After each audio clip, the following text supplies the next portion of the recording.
നമ്മുടെ customers common ആയിട്ട് നമുക്ക് ചോദിക്കുന്ന ക്വസ്റ്റ്യൻസ് ആണ് നമ്മുടെ ഹെയർ ഓയിൽ എങ്ങനെ യൂസ് ചെയ്യണം, എത്ര അളവിൽ യൂസ് ചെയ്യണം, അതുപോലെ തന്നെ ഹെയർ ഓയിൽ യൂസ് ചെയ്തതിന് ശേഷം ഷാംപൂ, സോപ്പ് അതൊക്കെ യൂസ് ചെയ്യാൻ പറ്റുമോ, പിന്നെ ഡെയിലി നമ്മൾ ഹെയർ ഓയിൽ യൂസ് ചെയ്യാൻ പറ്റുമോ എന്നൊക്കെയുള്ള കുറേ ക്വസ്റ്റ്യൻസ് നമുക്ക് മെസ്സേജ് ആയിട്ടും കോൾസ് ആയിട്ടും വരാറുണ്ട്.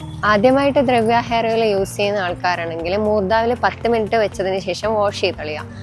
നെക്സ്റ്റ് ഡേ മുതൽ നമ്മൾ 1 ടേബിൾ സ്പൂൺ എടുത്ത് അത് ഒരു 10 മിനിറ്റ് നമ്മൾ ആ ഫിംഗർ ടിപ്സ് വെച്ചിട്ട് നല്ലോണം മസാജ് ചെയ്തിട്ട് അരമണിക്കൂർ കഴിഞ്ഞതിന് ശേഷം പിന്നെ വാഷ് ചെയ്ത് കളയുക. പിന്നെ കണ്ടിന്യൂസ് ആയിട്ട് അങ്ങനെ തന്നെ തുടരാം. നമ്മുടെ ഹെയർ ഓയിൽ മെയിനായിട്ട് ചേർക്കുന്നതാണ് ആട്ടുംപാൽ. ആട്ടുംപാൽ നമ്മൾ കളക്ട് ചെയ്യുന്ന ഫാമിൻ്റെ അടുത്താണ് നമ്മളുള്ളത്. നമ്മുടെ മുടീനെ സ്ട്രെങ്തൻ ചെയ്യാനും കൂടുതലായിട്ട് ഹെയർ ഫോൾ ഉള്ളത് കുറക്കാനും അതുപോലെ തന്നെ സ്പ്ലിറ്റൻസ്, മുടിയുടെ താഴെയുള്ള സ്പ്ലിറ്റൻസ് ഒക്കെ വരുമല്ലേ, അതൊക്കെ മാറാനുമാണ് നമ്മൾ ആട്ടുംപാൽ യൂസ് ചെയ്യുന്നത്. ഏകദേശം 50 ലിറ്ററോളം ആട്ടുംപാൽ നമ്മൾ യൂസ് ചെയ്യുന്നുണ്ട് ഹെയർ ഓയിൽ.